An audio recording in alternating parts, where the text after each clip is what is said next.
Let's go! Who's up next?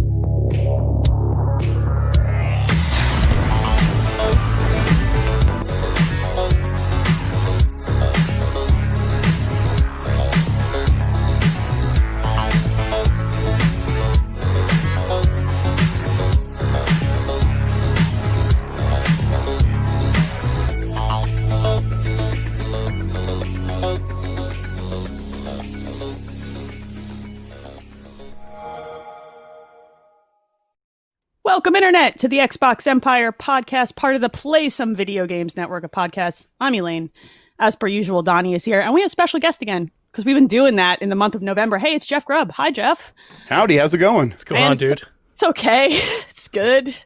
Yeah. Like, by 2020 standards, I'm good. How are you doing? Yeah, exactly. Yeah, I've gotten over the point where it's like, this is what it is. Everyone's going through it, so it's like you have to recalibrate, right? So Right. New normal. You know what? Things are going okay. They're going pretty good. COVID's skyrocketing by exponentially, but hey, what else? It's fine. Yeah, but it's like I've been staying home this whole year anyhow. True. They made my wife go back to work. She's a teacher. They just shut down the schools here in Denver. So that was a nice thing to hear. Be like, okay, they're finally All of taking them? it serious. I think so. Yeah, I think they're shutting down all the schools in Denver. That's good. Man, my husband was supposed to, he's an accountant and he works in Philadelphia, and he was supposed to go back into the office 1 to 2 days a week starting the week after Thanksgiving. And I was like having a moderate panic attack about that. It's fine. And he got an email like yesterday that was like, no. I'm like, Yeah. Our school Thank district God. is still trying, and because I'm out here in Bumpkin Land, and they're closing schools independently. So we just have like these onesies and twosies of weeks where certain schools are open and certain ones aren't, and I'm like, how is this not a living nightmare? Like, how do you do buses and food and everything else that takes to do this? The answer to that is they don't know. No. They're just winging it. Yep. No one's in charge. Fiery seat of their pants, kind of Yep. like these console launches came in. So it's Ooh, all good worked segue. out by 2020. Like, it's Yeah, like well done. everything's on fire. So Yeah, exactly. I did finally Yeah, I finally got a you- Series X.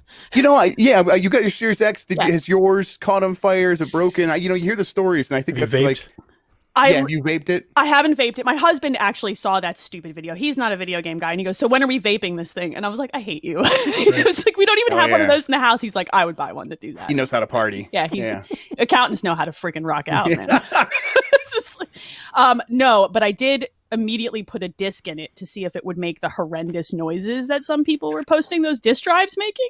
You know what? I have never put a disc in this thing. Dude, I you should should check put a that. disc in I should check that. That's a very good. You know what? I'm not.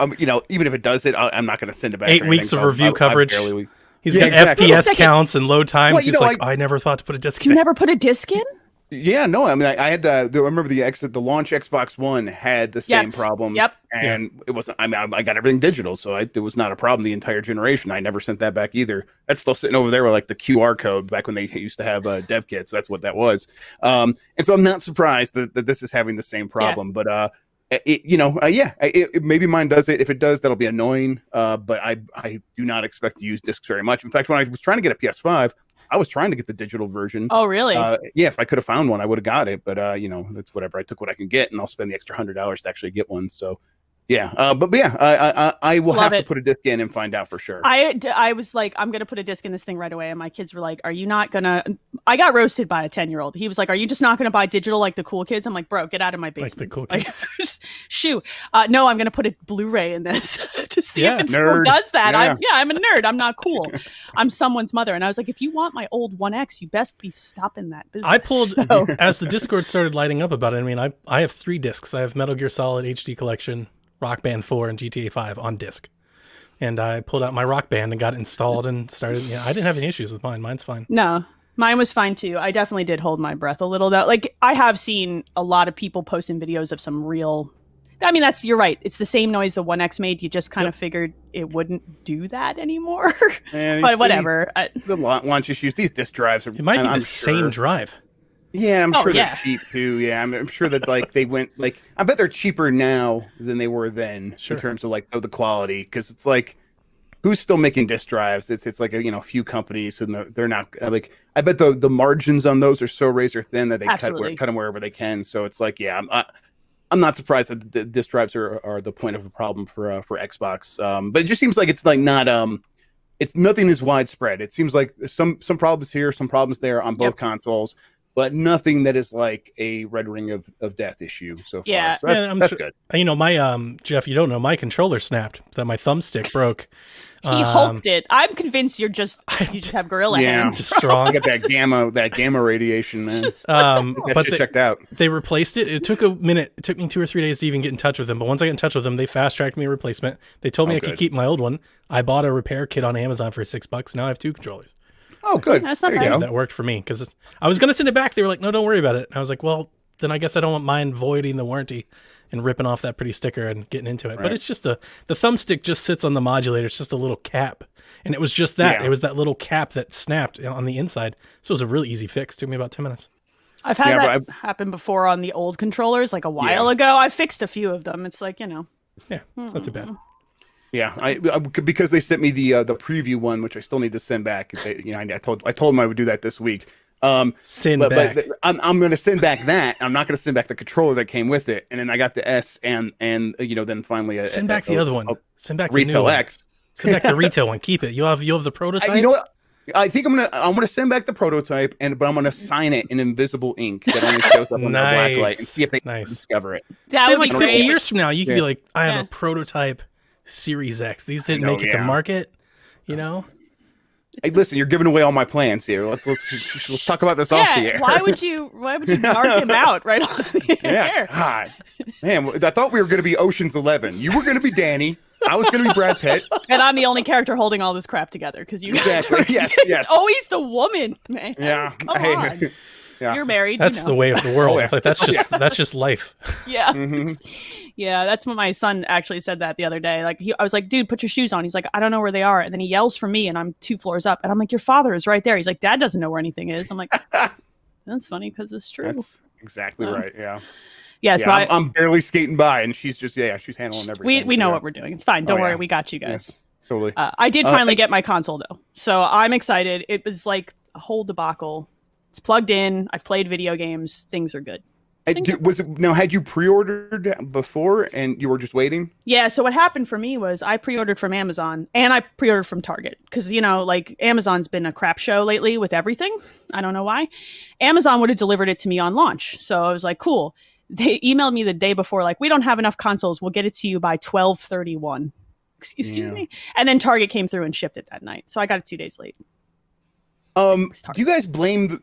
Obviously you got to blame the retailers there somewhat. But do you, I tipped mine. Remember, I got mine 5 days early, so I was like, "Here you go, Walmart." Some retailers were on top of it, but to me, this sounds like a Sony and Microsoft communication issue with these retailers. So I wonder if it's that or if it's Amazon overselling the pre-orders and thinking we'll negotiate with Microsoft to fill in the gap, and Microsoft saying, "Yo, it's COVID and we can't. We'll take as many orders as we can and we'll get them filled as much as we can." It's not like people are going to cancel because then you're not going to get one at all. It's really hard for me to say like which end that happened on, but it was not great. And Amazon knows our behaviors. Like, I bet they do expect a lot of people to cancel because I bet they think a lot of people do what Elaine did and ordered from 2 different places. And once you get the one, you'll either cancel the other or you won't care if it's late or whatever. Or you'll sell it to someone else and just ship it to them directly. And so if there's a problem there, they're kind of covered. Like they know that there's some built-in stuff there. So I think they try to take advantage of that for sure. They also operate on the thinnest of margins with everything these days. Like, and especially with the pandemic, like they're a mess right now, and they don't care because people have invested so heavily in that service and that they're like, whatever, we're still making money from you. You're not going to cancel Prime, suckers. Now, Elaine, I know that we have a guest, and I definitely want to get to him, but I want to know how, because you didn't get a chance. Last week was me and Dealer talking about how awesome our Xbox is. And I cried in the corner. How I am playing Valhalla nonstop. I'm so hooked. So what's it been like? I did a thing that's a very on brand for me thing where I immediately booted up Tetris Effect because that was the game I was like, I'm going to play because this is who I am as a person, right? I love Tetris. So I played, I own every version of that game. That might be my favorite one. It looks real good. Like the particle effects are incredible. Have you played it on VR? Yes, I own it on the Oculus Quest though, which isn't like the mind-blowing version of VR because you don't get all the frames. So is this is way better than that? Because I played it on PlayStation VR. So my take coming into this was I'm not going to play that again. I've been there, I've seen it. I don't need to see it again. I think if you don't love it, then you're fine. But if you love that game and you have real strong feelings about that soundtrack like I do, like that was an experience. That soundtrack gives me goosebumps. Like it's just one of those things. I'm one of those people, right? Then I booted up the Viking game and haven't taken it off. Yes. That's all I've been playing. Yeah, that's all I've been playing. It's real good. I'm real impressed. It's, I mean, for me, it's better than Odyssey. I know that's saying a lot for you, Elaine, but I have not been into an Assassin's Creed game like I am into Valhalla in this gen, like since last gen maybe. Like I am digging it. I am almost 35, 40 hours into it. Like jeez. Oh, so you almost saw the title screen finally. That prologue was so long. Got to the prologue. What are they doing?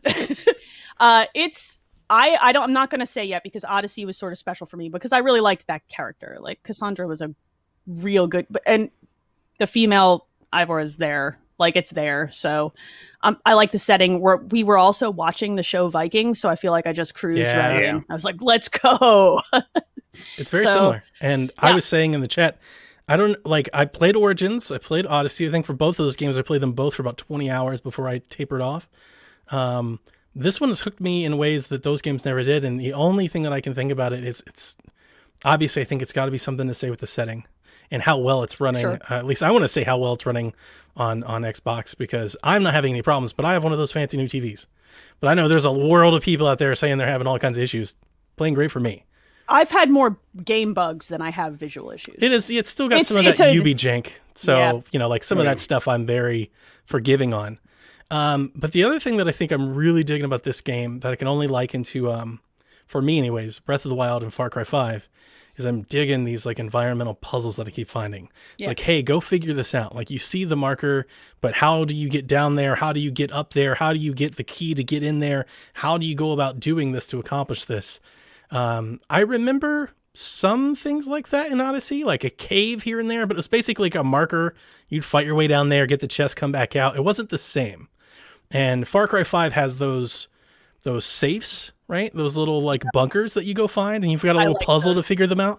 Those are addictive to me. Like I remember when I was into Far Cry 5, I think I just did that for like 4 days. I just did bunkers. I didn't do anything else. I just went around finding bunkers and I'm finding that kind of similar loop as I'm going in and out of missions in Creed and Valhalla. You're going to go bonkers for Immortals, I think, man. When Immortals comes I'm out, excited about that. I think you're really going to pre-ordered.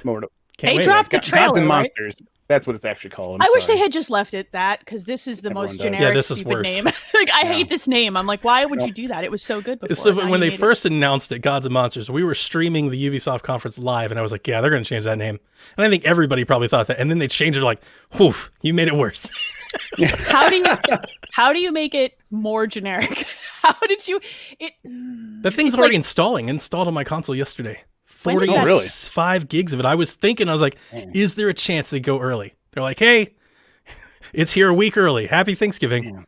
Why not? When is it out? When is the official date? December 3rd or 4th or something. Yeah, something like that, yeah. Hey, people need to chill with these video games. There are too many. I have a stack. Yeah, and Ubisoft just had 2 releases. So it's like, you don't need a 3rd in like a month. Both of your other games are kind of broken. Maybe you should fix some of that first, I bet Immortals will have its own problems for sure. Yeah, they're notorious for launching a game and being like, yo, just stay with us for about 9 months. It'll run great. Yeah, and that's fine. I mean, I come into it as an early adopter knowing that's going to happen. Like, yeah, I'm over it. I'm over it. Like, I love Skyrim. I loved all of its jank. Yeah. I love that it continues to have jank, and I think it gives the game character. And as long as it's not like hard crashing and losing my progress, I'm usually fine with it. I had like a boat float in midair and then explode after I got out of it. That sounds right. That's awesome. Yeah, exactly. You're like, that was kind of funny. It's the early Witcher bugs where Roach is just on top of a house. Like, what's up? But I'm like, I think that stuff is really funny to screen cap and move on. And like, if you are there for that, then you were there for that. And then they're going to fix the game. And then people that come into it are going to be like, they get this pristine sort of safe experience. Exactly. And you were like, nah, I was there for that raw shit. I was there for when it was real. And it was it was better because I laughed out loud. Yeah, exactly. You know, like, yeah, you got like war stories a little bit. It's nice. I don't know. I like that. I do too. That's why I like early access games. Yeah. I feel kind of that way about getting hardware in first run too. It's like, Yes. I realize that that's a very expensive thing, that not everybody Right. can be like, I'm just going to roll the dice. But I think it's fun to see how the UI and the system evolves over time. Like, I want to be here for that stuff. So my husband just rolls his eyes and lets me have my moment. So yeah, that PS5 UI is going to look so different. Oh, a yeah. year from now. Like I pressed the PlayStation button, and I don't even know what they're called. These tiles come up that are nonsense to me and have no relevance to like why I'm pressing the PlayStation button. Yes. That stuff's not going to be there in a year. That stuff's going to disappear or go into a submenu or something. So yeah, like this stuff's going to change, and I bet Xbox will change quite a bit going forward as well too. I know that they wanted to have like this continuity, but I bet like now that they've like made this transition, I think they'll be like, we can probably push some stuff forward with a little bit more features and stuff like that. I think. A grouping. Do you think that they'll diverge the experience, the UI, between your 1XS versions and the series, or do you think they'll keep them parallel? I think that's been kind of the focus, is making the store match the app, which makes the box match the PC. I just wonder how long they're going to do that before they're finally like, we're phasing this box out. Stay with this box. You know what I mean? Once if they do revisions a couple years from now, 3-4 years from now, they'll definitely phase it out at that point, I think. But for now, they'll probably just, they'll keep it. If this generation works anything like the last generation, the last gen consoles are going to drop off real fast, and people are just going to buy these new ones as fast as they possibly can, and there won't be anyone playing those systems anymore. Really, it's like what happened to the 3DS after the Switch came out. Exactly. They released a few 3DS games that were good, like that WarioWare Gold and a few others that should have done really well, but people were just over 3DS. They wanted stuff on their Switch, and I think so if they cut off those systems early, no one's going to even notice. I don't think. Not really. As soon as they can start making enough that you can walk into a store and buy one, I cannot imagine a world in which people aren't just like, I want the Series S because it's $300 if they can't buy in at $500 and they're on board. Off we go. Yep. It's just a matter of making enough, I guess, at this point. Sure. I think they've said they're going to have stock issues through till next year. This stock, like, I'm surprised we have as many as we did, because when you think about it, like, this is AMD and TSMC is like the fab, like making the chips here, and that they are releasing new GPUs right now. Right. They just released new CPUs for desktop, and now they're also releasing consoles. And I think I was listening to an interview with a guy from AMD today on PC World, and he was saying, like, we had the trifecta. We did these three. No company's really ever done that before. And they don't own their fabrications. They go to TSMC, and so they have, like, there's a limited number of quantities of like routes where they can actually produce the stuff that's going to go in all these things. And it's like, it's not just the Xbox; it's the PlayStation 5. Two huge consoles coming. Like, how is there possibly enough chips in here? And the reality is they've been producing for months and months and months. But it's like, that's why every Ryzen chip sold out immediately. It's why these the Radeons that went on sale today sold out in seconds, and there's barely any of them. Right. And it's why we're having a hard time finding the consoles. It's just I'm surprised that there's enough that, like, it seems like a lot of people that I know who wanted one were able to get one of both the systems. That seems like that's almost a minor miracle. Orders for both went up today. Yeah, I saw more orders today. I'm good, and you're going to see them on Black Friday. I think a couple of retailers have said we're holding some stock for those online releases. Then it seems like we're going to get weekly restocks almost as fast as they can churn these things and get them to retailers. Which is, I mean, in this year with all the manufacturing challenges, that's impressive. I don't know. Maybe it's just me. No. Like I'm easily impressed. But I think there was a lot of worry about the manufacturing. And I know they said early on, like, oh, that wasn't hit as hard as some other things. It's more like the software side of things, and and I think we've seen that with like the PS5's interface and stuff. But I'm still shocked that they were able to kind of keep up this pace to this degree. I agree. It's impressive. They should kind of be applauded. Like, I understand that the launch didn't go well for a lot of people, and a lot of people are frustrated. I get that frustration, believe me. I think it was going to happen no matter what. Yeah, so it doesn't matter how many they had. They were never going to happen last time, and the time before it, and it'll happen the next time, and the next time after that. Switch launch was like that. I remember holding my breath. Switch launch was rough. I remember holding my breath, hoping Amazon would ship one of those. Like, it was a nightmare. So I don't know. I'm impressed. I think I'm just impressed because I have boxes in my house to play with. So. So what else? What do we got going on, Donnie? There's some news. Yeah, right? so we got some game updates over there on Xbox. We have the Halo Master Chief Collection, which got updated to 120 frames, both campaign and multiplayer. Field of view improvements, which I did learn today. Apparently those things are only toggled if you're not, I think, in 120 mode. That makes sense. Yeah, they don't pop up on the option menus. At least in 4, I was playing Halo 4 today. They don't pop up if you're running 120 like I am. Split screen improvements and input based matchmaking. So for those players playing with mouse and keyboard versus those with controllers, and we thought that type of stuff would happen. I played Halo 4 today. I told you I'm continuing to make my way through the campaign. I put it off last week after I was playing for Extra Life. Came back this week, wanted to see the new updates. One issue that I am having, that I've noticed that I'm having often, I'm not getting the update patches. I have to manually delete and re-download to get the latest patches. Even if I check for updates, I moved Master Chief Collection from expansion drive to internal a couple times. I booted it up 7 or 8 different times. At no point did it ever go, you're ready to patch. And I had the same issue with another game last week that I mentioned in the show, which I don't remember now, but I had the same issue then. These are stored internally, right? Because they're the optimized version of the games. Okay. So when I was opening up on my internal, it was saying Xbox One X version of the game.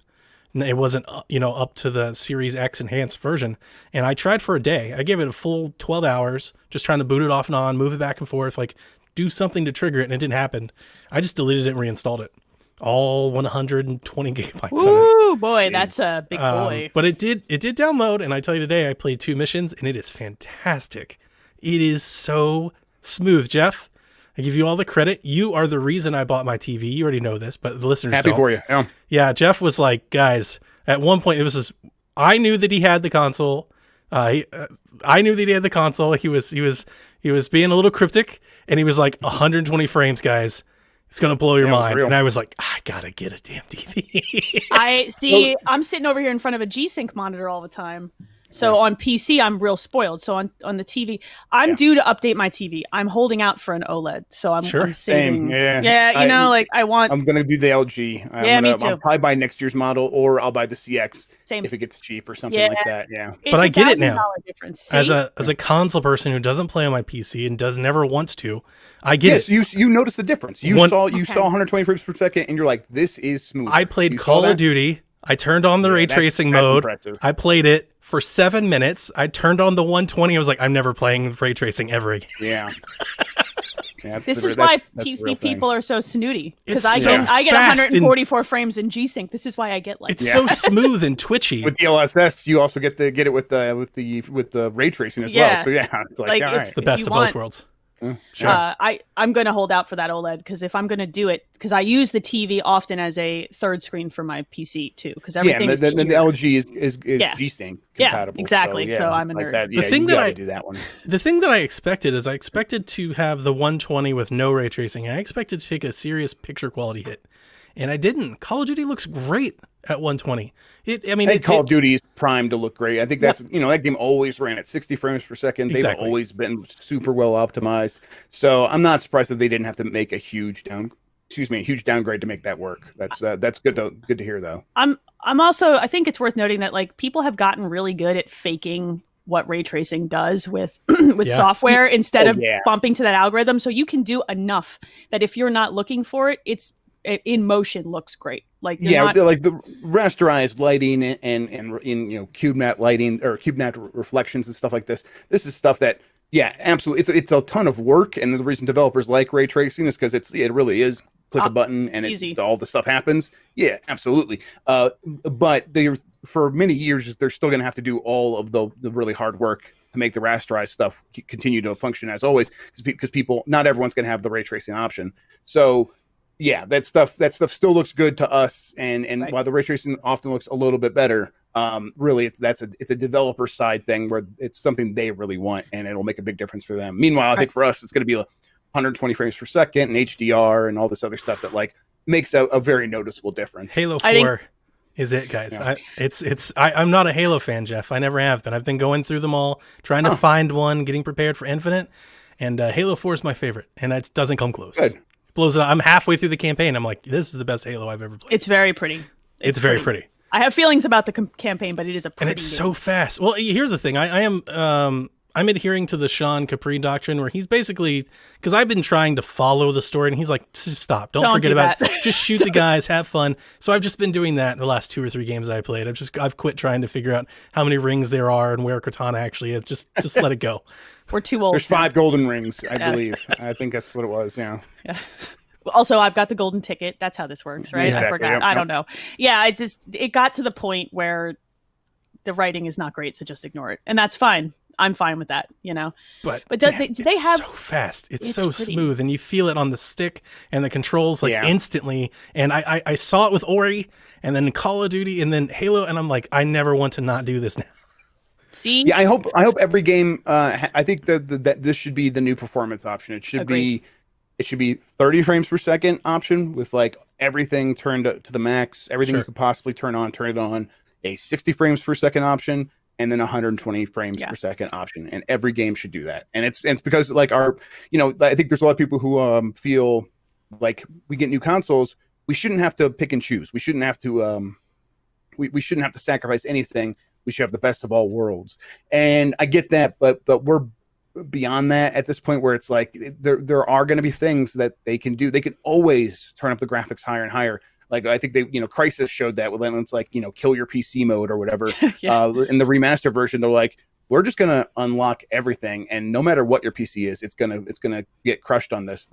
Every game can do that, and so I think that if they give us the option to like base our settings based on our display, because I think people are gonna have all kinds of different TVs for many years, and yeah, if I have 120 hertz, capable television, I want to be able to have that option. And someone who doesn't and only can get 60 frames per second, they should be able to get the best possible experience for their TV as well. And I think that's kind of the best thing that developers could do going forward. I don't know how realistic it is, but I hope that's kind of where we fall. Yeah, I'd like to I want the options, and just like boot me up, walk me through them. Like instead of giving me a 4-hour-long prologue, just give me 60 seconds to at least do that. You know what I mean? Yeah. Because console, like hardware wise, you can go set your HDR settings system wide right away. You don't have to go into every single stupid game and do, so they can start surfacing some of that stuff up front. Right. I would love that. Just like give me my choices and then let me flip back and forth when I change my mind.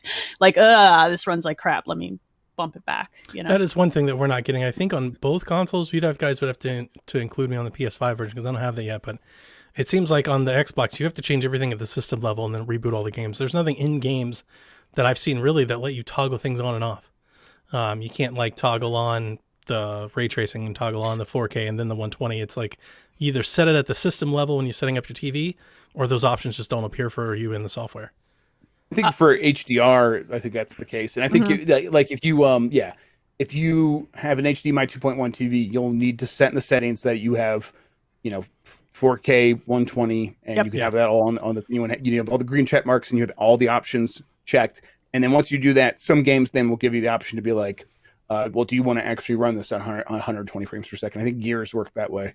But for HDR, it is global. It's a global setting, and like you just set it once for your TV, and then you try to keep everything else default on like the visual like brightness settings in the game, and it should just be good from there. The Xbox does a very good job of that so far. Like it's done a great job. Like I went through the calibration, which if Sean had mentioned this too, definitely do that, and now I don't have to touch it. Like whenever I get the screen that says adjust the brightness, I'm like, nah, it looks perfect. We're good. I haven't had to tweak, and it's excellent. I haven't fiddled as much with the PS5 with different games yet, because my children have stolen the controller from me.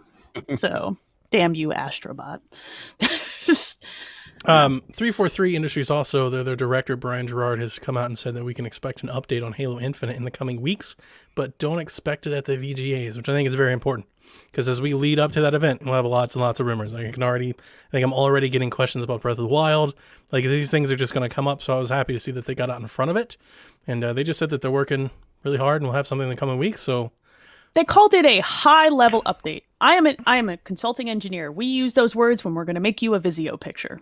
It's just going to be blocks of color. So I'm curious what they think a high-level update about. I think they're going to try to show you a different Craig.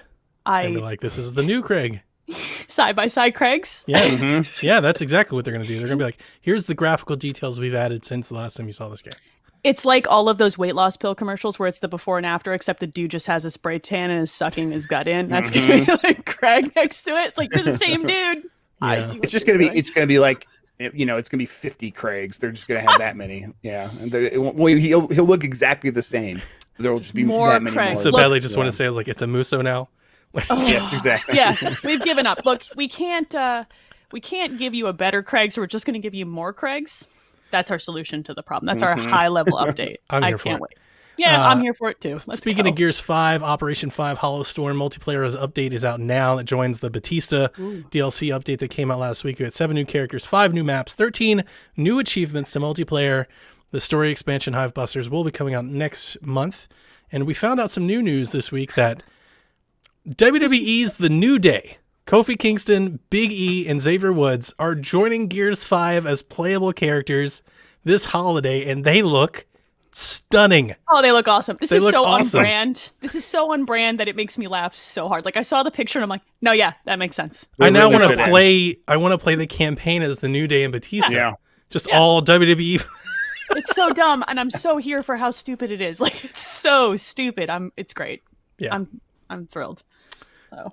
I'm really excited about this one. I've been looking for this one. I've been looking for all the Game Pass games that have basically either been delayed or not mentioned since August. Call of the Sea store page finally went up. It's coming December 8th to Xbox consoles as an exclusive and launching into Game Pass. Will include 4K, ray tracing, and 120 frames per second. This is like that Edith Finch sort of narrative walking sim game where it's like you're investigating a shipwreck and your missing husband and all that. I like these games. I like these story-based games, so I've been really excited to wanting to get into this. Hope it's good. That's probably the best thing I could say. I'm really excited to hear somebody tell me that it's good. Because you get one of these games, you never know. You're like, is it good? Yeah. Is it Edith Finch? Or is it like the 10 other games that want to be Edith Finch? So I hope it's really good, but it's pretty. It's real pretty and colorful. I feel like I'm at the point with games like this where I don't even care because it's on Game Pass, so I'm going to boot it up. That's anyway. a good point. Like, I'm just going to boot it up because I want to see, and that's so I don't even like. It's like I love game reviews, but also I don't care anymore. Just let me put it on the box and try it. It's genius. This is genius. And we have one more, and Bethesda, why won't this story die? So apparently Tim Stewart gave spoke at a conference, and he was asked or spoke about what they're going to do with Bethesda. Microsoft CFO. Yeah. Why? Whatever. So he says, quote, "What we'll do in the long run is we don't have intentions of just pulling all Bethesda content out of Sony or Nintendo or otherwise." He reiterated that he is not announcing pulling content from platforms one way or the other. But what we want is that content in the long run to either be first or better or best or pick your differentiated experience. God, he so talks like a CFO. First, better, best, pick your differentiated experience on our platforms. We will want Bethesda content to show up the best as on our platforms. Now, we've talked about this a lot, but we've got Jeff here. So this is a whole different ball game here, Jeff. Jeff, I'm sure you've talked about it. I'm sure people have asked you, what do you think about this thing? Because until the deal's finalized and they say one way or the other, we're just going to keep getting comments like these and people keep asking. Yeah, I think you're right. I think that it's not going to be anything that can be settled until the deal's done. I think probably even a little bit beyond that, we'll have to wait to know for sure. I think Phil early on said it'll be a game by game decision, and I think that he's probably I think it's probably true. But when we talk about this, everyone knows that we're talking about like the biggest stuff, and that's what people care about. They just want to know: can I play Fallout or Elder Scrolls on my PlayStation 5? That's the question. Those are the ones. And I go back and forth, and I really am not confident in either direction at this point. I think that there are plenty of reasons to go either way. Everyone gets it. It's like even if it's on PlayStation, having those games on Game Pass is enough of a big deal that it's almost like advertising. It's a advertisement that someone pays $70 for on PlayStation 5. To get those games and be like, if I just had it on Xbox, I would just have this as part of my subscription. And that's going to be in the back of their heads, and that's going to probably click over for some people. A certain amount of people to be like, man, I guess this Xbox Series S is on sale right now. I'm just going to pick it up, and that it's a viable strategy. I think that making them exclusive also obviously has its benefits in terms of just building up the buzz and saying, yeah, it's on Game Pass and it's included in all the things that entails, but also you can only play it here. And I think even if it's like he listed first there among better or best. Right. Word. Yeah, and that's I think that's a flavor of making it exclusive, where it's like if it's exclusive for a year, that's kind of the same thing. I think a lot of people view that pretty similarly. Although I also think that Microsoft's history of timed exclusives is also kind of murky when you think about Tomb Raider and stuff like that. That didn't work out very well. So I don't know if I don't know how they'll view it. That's the thing. I don't know how they think they're going to get the most money out of this. I do know that they don't need to go to PlayStation to make the thing work. Just like Phil said, before he even had to explain it, I'm like, no, that's not necessary. They this is money that they have sitting on the books. The amount of money that Microsoft generates in a week is kind of equivalent to what they spend on this. And when you have that kind of cash flow, you got to figure out stuff to do with that cash. Yeah. And this is a good investment, because this thing is going to make a lot more money than the interest this would make sitting in some like financial tool. So yeah, I like I said, I'm not confident either direction, but if I had to like pick one right now, I would say they're probably going to be exclusive, kind of just for real exclusive. I think that eventually Microsoft will just feel the pressure of like spending $7.5 million, and you're trying, and like if the console's selling pretty good, but you feel like, oh, it could be selling better, and Game Pass is doing pretty well, but you want to make it really a slam dunk, something you cannot ignore. If the real only viable way to get the next big Bethesda release, the next Elder Scrolls game is through Game Pass, or buying the game for Xbox separately, but really through Game Pass, that's going to just it'll be such a seismic move that I think they're going to have a hard time not doing that. But we'll see. I'm not confident. Temptation to be strong for them to be like, like you need a console or you need to pick it up on PC. Especially, but with a $299 console. Sure. It's compelling. This is why I waffle too. Like on one hand, I'm saying like he's saying first or better, and that kind of means a year, and these bigger games will push over. But then I think like they got a $299 console, they can afford to lose a few people and still pull enough new subscribers. Like they have a 70% attach rate on Game Pass for people who bought these new consoles. They want that attach rate for the next 10 years, right? So I think that kind of move can do that. Yes, I agree with that. So I think what they're going to do is ride this out a year, see what that attach rate looks like when they flood the market with hardware, and then make a decision. Because I don't. I'll add to this. In reading the transcript for this entire interview, there was another statement that he made later on that I thought was very revealing, if only in his mindset. He mentioned that they're still looking into acquisitions, which is not news. But he said, we are looking at acquisitions to make sure that somebody can deliver us a AAA game in Q1 of 2024 for Game Pass. He didn't say for Xbox.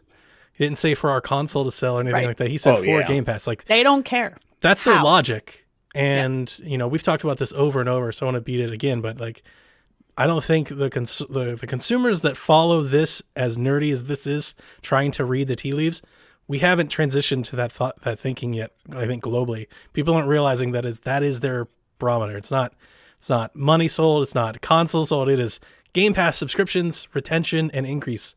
They're just wanting to see those subscription numbers go up. And I was actually thinking today with the keyword of being first. This is interesting because if they did make them timed exclusive, that is almost kind of, as Jeff was alluding to, that's a year's worth of time. Yeah. For people to learn that, like, hey, you could be playing this right now if you got Game Pass. Yeah. It's like and for just $10 a month. That might be enough, because then you say we've also got this super cheap console. You don't have to get rid of your PS5. Just add this little guy. Look how cute he is. Yes. Just put him right there. I'm sure there's people that'll be like, screw it, I'm going to hold out and I'm going to wait. But like, that's not most people. No, I think they don't care about those people, because those people were always going to. Yeah, they're never going to. They're probably not coming over. Mm-hmm. They want the wafflers. They want the middle. They want the people who are like, I don't know, this thing is the size of like. I don't want to wait a year to play Elder Scrolls. My friends are playing it. It's Right. It's a $299 console. Boom! It's the size of a big Bible. I can find a spot for it. Like Right. it's true. It's so cute and tiny. Jeff, did you get one of these? Oh yeah. I got it right here. I love it. So adorable. It's adorable. I Yeah, kind I of agree. want one. We've got questions. Oh yeah, the last thing I'll say about this is he's CFO. He definitely is in the know to a certain extent, but Phil doesn't answer to him. Phil It's good. past True. and talk directly to Satya Nadella, and I'm sure that the CFO is involved in those conversations, but it's not his day to day, and I don't think that I doubt that he is directly privy to Phil's like exact thinking on Agree. this. And so I think he's speaking in general terms, and I think he's speaking like, when we talk about the strategy for Xbox, it is Game Pass, and how does that make sense? And I think like he has a broad idea of what the strategy should feel like for the company that Microsoft is today. But I don't know if we're going to get it if we were trying to like deconstruct this to get the exact insights of what's going to happen. I bet it's a sort of a red herring, a distraction about what's really going to happen. Yeah, my husband said it best. He's like, he talks like a money guy because he is a money guy. And he's like, exactly. no, he's going to talk. He's hedging because I made him read this. Just my husband has no investment, right? His investment is he's an accountant and he reads tax documents, right? And he's just like, yeah, this is hedging. This is what we want to do and how we want to make money. But this isn't, we're not telling you anything. He's like, exactly. Talks like a money dude. Yep. But before we get into our Xbox series of questions, which we have a bunch, I'm so excited. So many questions. And Jeff Grubb's here. Jeff, I want to ask you, do you have the PC xCloud streaming beta? No, I don't. No, Okay. I haven't. I've been very busy. I wanted to ask because I've seen emailed me about previews, so I thought it was okay to talk about, but I didn't know. They probably have invited me, and I probably just haven't responded because I've been so busy reviewing the Radeon GPUs that I've been heads down and not paying attention to my inbox at all. So I'll check on that. I heard the rumors that was starting, but I saw like some screenshots that made it look like, oh, that looks like it's on a PC. Okay, I'll have to check in on that. But no, I haven't tried it. Yeah. So what's the deal with that? I haven't discovered the one thing that I want to know because I'm a Chromebook user. I want to know is it PC Windows 10 client only, or is it just kind of like a early access? You can get access to the app and it's on anything that'll run the app yet. But I mean, I was watching Jez play it and it looks great. I mean, it looks like it runs really well, and I imagine a lot of people. As you see Jeff's screen. Jeff, is it you trying to sign in? Oh no! Oh yeah. That's what. Oh wow, that's weird. Yeah, because I'm using my phone, this other phone, and so it's like trying to give me. That was my two-factor. Yeah. But I saw funny. Jess playing it, and I thought it looked great. And my son is particularly excited. We all got free Stadia controllers, as you did too, Jeff. Right? Oh, I have I have a thing in my inbox to finish that process. They are too. excellent mobile I've heard good and things. Android controllers. Even if you don't like Stadia, is an excellent controller. They plug and play with Chromebooks. They plug and play with phones. So it's an excellent controller. So I was just interested in that regard. Like, can I get this on my kid's Chromebook? Can we start playing it soon? But it looks great. From the previews that I've seen so far, it looks great. So I can't wait to play with that. Because my kids actually have Chromebooks too because of reasons involving 2020. That's the cool thing about, it's, can I play it here on my, I don't even know what it is. My 2060 Super? Sure, I can, but what's the point? Like, I don't want to do that, right? I want to play it on my phone, and I want to play it on my Chromebook that can't play anything. That's the point. I'll do it on my phone while I'm pretending to pay attention in meetings. Don't tell my coworkers. I'm kidding. I'm good at my job. I best sometimes. Whatever. Let's see. I guess we could do questions. We have so many questions. Yeah. Jeff, I'm going to ask you the first question because this one made me laugh out loud. Big John wants to know what kind of hair products you use. And I laugh at this because you and I have very similar hair. I just wear mine pulled all the way back, and you have the volume problem. So. Yeah, so I have I've Scottish hair, and as Ewan McGregor says, it's the thickest hair in the world. Yeah, man. And so I've got also a pro-seeding hairline, a seeding. It like goes forward. Nice, aggressive, aggressive. It's like almost for a long. If you look here, there's some like hairs that almost attach my eyebrows to my hair. Like it's happening. You having the New Jersey Italian experience, which is my hair. I am a New Jersey. It's big. I have a lot. Yeah, I had a girlfriend in high school, and her mom said I had the hairline like Joe Piscopo, which I still don't understand, but I think that's what you're saying there. Yeah, it's the Italian hair. Yeah, exactly. So mostly I try not to do too much to my hair because I'm in Colorado. It's very dry, and if I do too much shampoo, too much product, a lot of times it'll get dried out and cause problems. So what I do is I mostly just use a pretty decent conditioner and no shampoo. High five. And, yep. Yes, and then I try not to dry it too much with a towel and like maybe a t-shirt or just kind of let it go. Yep. And then just brush it really well. And that's pretty much it. I feel very seen right now because it's like, exactly. I tell people often I don't wash my hair with shampoo more than like once a week because it becomes a frizzy nightmare. Like I look like I stuck my finger in a light socket aggressively, like not a little for a long time. So I did the same thing. So I feel pretty good about that. My wife made a funny Jason Momoa comment when I showed her the picture of Jeff. So I don't know if you ever got that ever. She was like, he's kind of like Jason Momoa's uncle. He's just perfect. I love that we got to have this conversation today on this podcast. I'm so happy right now. Thank you for humoring me, Jeff. Oh yeah, of course, yeah. I don't ever get people on the show who have my because it's usually dudes with short hair. So this is where I live now. The curls? I got all the curls. You got the curls. You don't have the volume problem. That's true. It's a real issue. I cut it. No, I cut it often because of that reason. My husband. I can't cut my hair. No, because every time I try to cut it, no one's ever done a good haircut on me ever in my life. I guess unless I buzzed it. Like when I was a kid, I would buzz it. And then like I was in my senior year of high school, and I'm like, I'm just gonna let it go. And I'm like, oh wow, I have curly hair. I didn't even know I had curly hair. And then I tried cutting it every time after that. And you know the character It's Pat, like Pat from Saturday Night Live. Yep. I would end up looking like them. And so it was like not exactly the style I was going for. I almost had a Britney Spears meltdown moment during this pandemic where I was like, I'm just going to buzz who's going to care anymore? But then my husband's like, put the clippers down. Like, he's like, don't. He's wrestling you. He's like, all the time. I'm like, man, I should just do this. I was holding them after cutting his hair because he's got that like very short, thin, blonde German hair that you just buzz real quick. Right. And he's like, you need to put those down. He's like, do not turn into Britney Spears during her meltdown. He's like, I'll never let you live Jack and I like buzzed our heads over the summer, and Melissa like barely, she wanted to cry. Yeah. She hates him and cut her whole hair off. Oh, I do my husband's and my son's. My daughter has my hair. Sorry, girly. Good luck with that. So, all right, now we can talk about video games. I feel good now. Let's see. What do we want to talk about here? All right, this one's good. From Chase, what was the biggest surprise or positive you immediately saw from the Series S, Jeff? Since you've got one, I don't know. Well, I mean, the size is obviously the first thing that I think it's hard not to be like the thing you take away. It's like it's so small, it's tiny, but I think it's just overall, I think it fills its purpose. Like it is a good enough 1080p box. Like the fact that some games are running at 120 frames per second on it. At 1080p, and I know it's supposed to be 1440p, but I never bought into that. It's always 1080p. I think if you're the kind of person buying one of these, the likelihood that you have a display to do 1440p is very low. So you're going to be playing it on a 1080p screen anyhow. And at 1080p, it seems to be rock solid. And I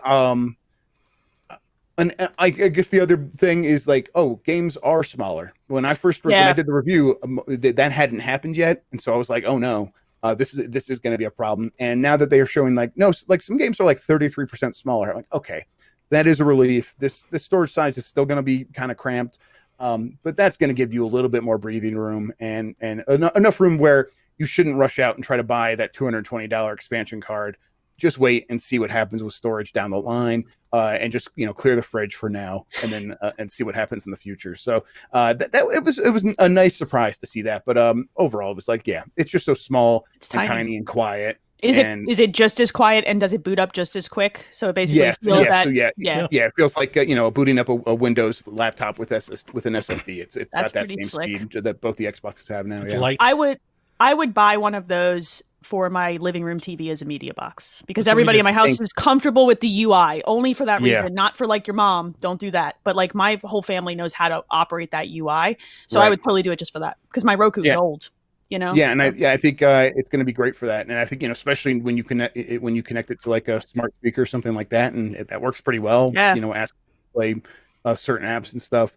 I think that it works with, it's got the IR receiver in the front. And so it works with like universal remotes. It works with the old media remote for the Xbox One. And then there's like new media remotes coming out that work with it and make it very simple to use. And if you set up those pins, like it's very easy to get to your media apps in a click. So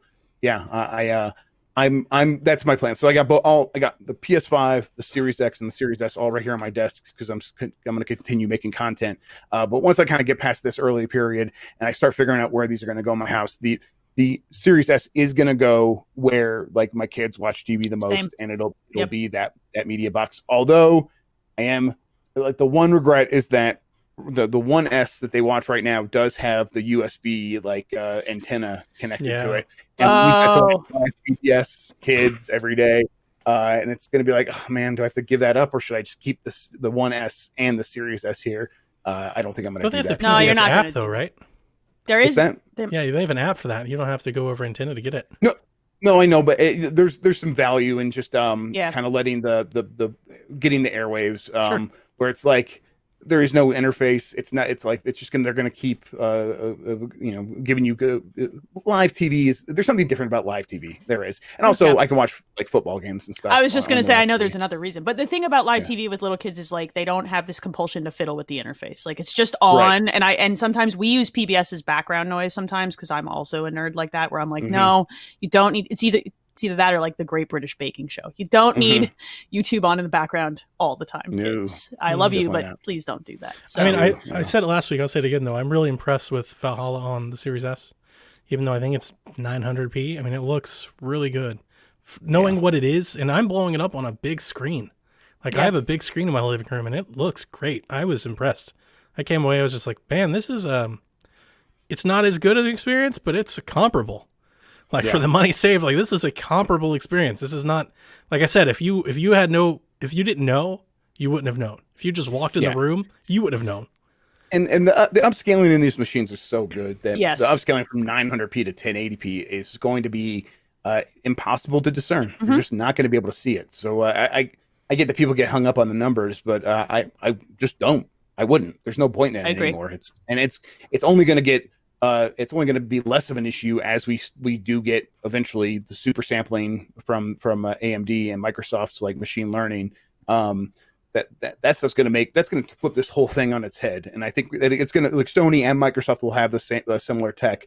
But you apply that to the Xbox Series S, and maybe these games that are running at 900p do start running at 1440p or what is effectively looking like 1440p with the same performance profile. And that's like, a mid-generation refresh with just a software update.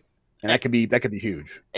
Computers are always going to pick up the resolution, right? But human eyes, like I think people get really hung up on that stuff. It's like human eyes cannot do that. Like that's just like human ears cannot discern some of the frequency ranges that people get really hung up on. I'm like, dude, you're in your 40s. Like you can't hear that frequency range anymore, Like and you're sitting the way people sit from how far are they sit away from their TVs, and like when a TV is in motion, you lose a ton of resolution density, and so any game where you're like moving around, which is all of them, you're not going to see that stuff really, and it's not worth getting hung up on. I get why like early on when the PlayStation 4 and Xbox One were coming out, and people were trying to find the difference between these two very similar boxes. They're like, well, this one's doing 1080p and this one's doing 900p. I'm just going to get the 1080p one because it's also cheaper and doesn't come with the friggin' Kinect. And so I get that. I get why we did that then. We should be past that now when these consoles are pretty comparable otherwise, and they're basically doing the same things. Yeah, right. And you're saving $200 now to get like the if you're downgrading on the resolution, it's because you're going with the S and you're saving $200. And I've mentioned this a number of times, Jeff. You probably know this. Like, what's the density of people in the United States with 4K TVs? Like, there's not that many people, and they're not ready to drop those big dollars on those sets yet. So, right, and most of them don't even have it set up right. Yeah, that's true. Oh my God, my mother. Yeah, they don't even know like they have like motion smoothing, but they don't even know like that to go into their settings and like set it to like HDMI 2.1. They're stuck on 1.4. They're not. They're like, I'm getting 4K 120, and they're getting like even those TCLs are set, I think, at 1.4 by default. You got to set them to 2.0. And those have been out for years. Or you have to push a firmware update. I had to do that on my LG, and it's a 2016 set. I still had to push a firmware update. So it's just one of those things. Like most people, that box makes so much sense. Slap that thing in, play video games. It'll be faster. You'll feel good. On that, I'm going to segue to Kevin's question. He writes, Is the Xbox Series S Garbo? As Eat the Hype, that's me, famously said, Mr. Grubb. Now, some context, Jeff, we were talking about the consoles in our Discord, and I was talking about to our PlayStation 5 folks, because I run another show called Game Tech, where we talk about all these frame rates and resolutions and stuff. And somebody asked me if I was going to be playing the Series S, and I said, no, I'm not playing that garbo. And apparently the folks that were getting the Series S as their main console have still clung to that. Weeks later, that still has them a little sensitive in the heart, Kevin included. So why don't you correct me where I'm wrong? Oh man, that shit's garbo. No, I was really hoping you were going to do that so I could clip it out later and use that for things. Thank you. Yeah, of course, no problem. Look, I think I'm very happy with where the S sits. Am I going to play it when I have an X sitting right here? Usually not. No. Which was my point. Yeah, and exactly. I have the options. I mean, honestly, I got a Radeon 6800 XT in this computer over here, better than all this stuff, and the 3080. I'm going to be playing on those most of the time still. But once I start getting these consoles really, embedded in my household, and I do have like the Series S down here when I'm hanging out with my kids, and they're done watching TV and they go play with their toys, and I get a chance to to really quickly boot up a game with quick resume and to boot up in the menu, and it's super fast, and it's not like the 1S where it took forever to get into a game, and it was like by the time I got it going, the kids were coming back and saying, no, I want to watch my show again. I could totally see the Series S fitting into my life better than the last generation consoles, but when it's time to sit down and like, oh, Daddy's going to play a game for real, it's not going to be the Series S. So. Yeah, that's same. Yeah, but there's no shame in if that's what you're playing games on. No, this thing exists for a reason, and it's for people who want to save money and don't really care about the difference between 1080 and 4K, which should be most people, honestly. Kevin is definitely that person. I think for the most people that are going core Series S out of the gate, it's a complimentary piece. Kevin's a PlayStation player. So he's getting the Series S perfect because he's going to get a PS5. That's wonderful. Yeah, you get the Series S. Then don't spend $500 on two different machines or whatever. Just get the cheaper model, and then later down the line, if you feel like, man, I am playing a lot more Xbox games than I expected, especially now they got Bethesda and all these games coming to Game Pass.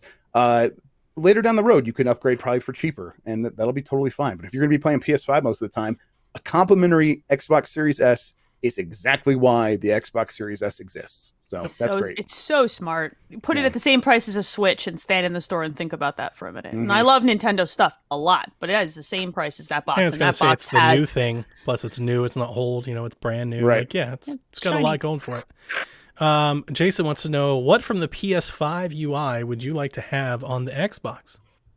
Man. No. Not much. No, I was going to say I have one too. I want to say right now, I really strongly feel that the haptics in that controller are amazing. So I don't want to. Not this show. Don't do this here. I want to say I'm not. On don't do this here. I will say that I really dislike it. We have a base, Elaine, and you are. No, the base can calm down. They know who I am. Calm I got it. I got it up here because I got to beat Mike Minotti's damn run, this mountain run. I love following. This has been so your great. Astrobot stuff is Mike's going to be next. I'm going to start coming for Mike next. I'm like, hey, man, you want to come podcast with me? Oh, my God. But it's great. Come on. Like that UI for me is, I don't know about you, Jeff. I'm struggling. I keep feeling like I'm pressing the wrong button to do what I want to do. Let me ask you guys this then, because a lot of people made a big deal, or I don't want to say a big deal. A lot of people made a deal out of the difference, right? Xbox has this old UI that people know, and nothing new or next gen feeling like PS5. Like, how do you feel about that now that you've experienced them both? Because I haven't. It honestly, I'm surprised it played out exactly how I said it was going to play out. Where it was like, it doesn't matter if it's bad as long as it's new, because people just want to feel like they're getting something new when they're spending a lot of money. And like I compared it to like buying a new car, and people are like, well, it's not like buying a new car. I'm like, no, before you own the car or before you own the system, it's exactly the same thing, where you imagine what it's going to be like to have this thing, and you were like, man, it'll be nice to have all this new fun gizmos to play with on the UI of my car or the UI of my video game system. Yeah. And makes it a lot when you're doing this imagination in your head, that is you convincing yourself it's a really great idea to spend a lot of money on something. And once you spend the money, it doesn't matter anymore to the company that was trying to convince you with this is forced obsolescence. They are trying to convince you to spend that money, because once you spend it, they already have your money. And it doesn't matter if the UI is worse or annoying or just has some quirks. And you can't figure out turn on the lights or the windshield wipers. Yeah, exactly. Yeah, Yeah, you become your dad. You don't know, open your gas thing, and you're like, it gets empty for the first time. And you're like sitting at the gas station about to cry because you can't figure out how to fill up your gas tank. And this has never happened to me. No, not me either. Of course not. but yeah, no, like you get like it's like it doesn't matter. You already spent the money. That was the hard part, was getting you to spend the money. Correct. And so it's not that big a deal. I'm fully confident that Sony is going to improve this UI.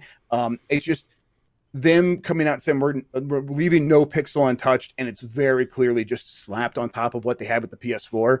To me, it's like, okay, this was just a transparent forced obsolescence thing where they're trying to build up this narrative of why you should be excited to spend a lot of money. And in the end, that so far, early on, they have made it worse. And I think my big thing here is when you hit the PlayStation button in a game, it just brings up all these cards, and I'm looking at them, and it's like, and I know this is like, okay, now you can jump to these other things in this game, and that is 99 times out of 100, that is not going to be what I want when I press the PlayStation button. Like when I'm in a game, I'm pressing that because I want like to control my things in my system, or I want to go to do something else. And there's stuff here on the bottom. I can go figure that stuff out, but it's just like, would you guys call it busy? Yeah, I mean, it's an extra layer of button presses that I have to press to get to the bar of things I actually want to do. Elaine knows where I'm going with that. Yeah, I said it was busy the first day we saw it, and I took on all comers that day. It's like they pop up the cards, and below the cards, if you kind of press down, or it depends on the game and what's going on, you get to the stuff you want. I usually just want to accept it. There's just like a lot of stuff. It's a lot. I press the PlayStation button when I want to go home. So I just wish it would bump me home.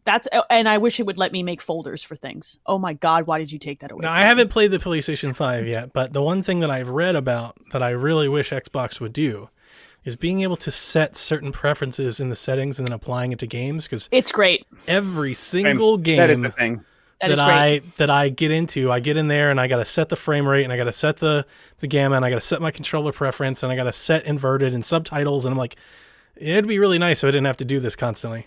That's absolutely the thing. Yes. It's so good. So to answer the question, that is this, like, having global inverted Y on PlayStation 5.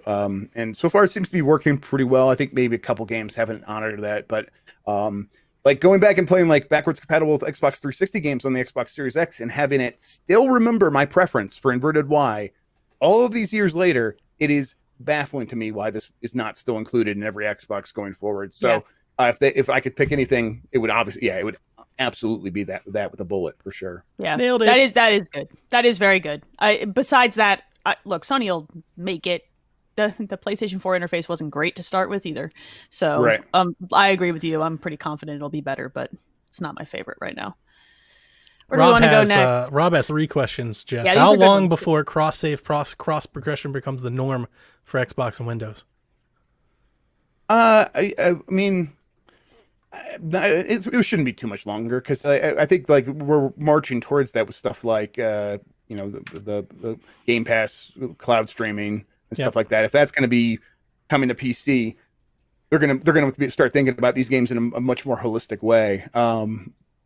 So yeah, I don't think it's gonna be too much long. It's like obviously like a step on the path that we're on, and I think one day we're gonna look around and be like, oh, we're fully here, and we didn't even realize that every game is just fully synced and fully in connection with one another, no matter where the platform is. We had a member of the team who got a PlayStation 5 and he forgot to back up his cloud saves, and when he sold his PlayStation 4, he had to start all over again. And my first reaction to that was he probably got used to it, because he also plays on Xbox. He probably got used to it on Xbox. That's probably what will happen on the PC front. One day you'll just start noticing it'll happen. There'll never be an announcement or something. I mean, because I know they already do it with their first-party games, and I believe the approach is to do it with basically every Game Pass game. That's just basically Xbox's approach to do it as a system. It's a system-wide approach, right? And that's how it worked on my console. I plugged in my hard drive and clicked up, and my save's right there, and I just keep going, so... Yeah, I will say that the way Xbox has been approaching this stuff, where smart delivery is maybe the best example of it, where like we are just going to do this stuff for you because that's clearly why you're buying a console, or even why you're getting into Game Pass on PC. Like you kind of just want this stuff to work, and it is surprising that Microsoft is the company that's kind of just making stuff work in the gaming space. I think a little bit, but. Yeah, they're proven that they know how to make it just work. I think the cloud saves are very good. Seeing how like multiple versions of games work on the PS5 compared to the Xbox Series X, it's like, oh, smart delivery actually is a really big deal, and it actually is sparing me a huge headache of seeing 2 versions of Miles Morales install on my PS5 and realizing one of them's the PS4 version, not even realizing I selected that, and having to figure out which one's which, and like same deal with Call of Duty. Wrong one first. Call of Duty is like the one game on Xbox that's not doing it. And it's like, you're the biggest game in the world. What the hell are you guys doing, Activision? Right. Yeah. Exactly. Yeah. And so it's weird when a game doesn't go It stands out. It's jarring. You're stands out and it's really bad because it's like, oh, there are reasons why Microsoft made a big deal about this stuff, and it wasn't just like weird gimmicky marketing.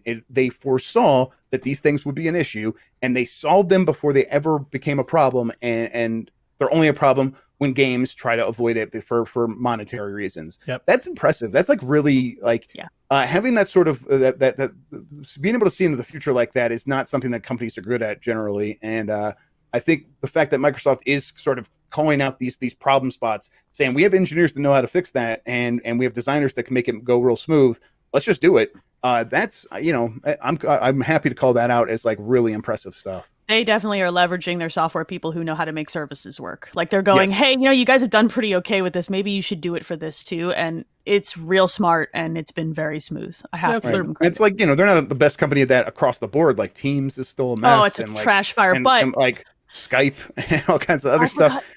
Yeah, but it's like, when it comes to Xbox, there's something happening there where there are people, the very smart people, figuring out what the problems are before we even realize that they're problems. I think having locked in pieces of hardware to solve those problems on is always easier too, from a software point of view. They know exactly what they're dealing with and what number of what they're dealing with. So it's they do it well for this. You're right. I agree. This is like their leverage, like their competitive advantage as a company. Because even like the Xbox One, right? The dashboard was a disaster with Kinect and everything. They fixed it. It took a while, but they fixed it. And like you go back to the 360, they're always iterating and they're always kind of improving.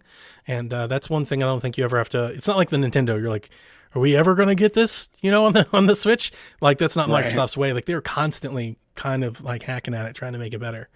Rob also wants to know, how are we liking the new share button? How long before the inevitable Elite Series 3 comes with a share button? I am Mr. Share Button, so I will say that I am enjoying it quite a bit. I am finding that the sync to your phone is taking a delay, and the delay, it comes and goes. It's not always the same. I've had it as long as an hour, believe it or not. So like the whole new thing on Xbox is you click the button, it saves a screenshot, and then if you have the Xbox app on your phone, it syncs to your phone. You can download and share the picture from your phone, so you don't have to type on your controller. Several times in Valhalla, it's taken an hour or so for that picture to show up on the phone. So I don't know if it's a network thing or if it's just a thing, but they seem to be a little bit behind.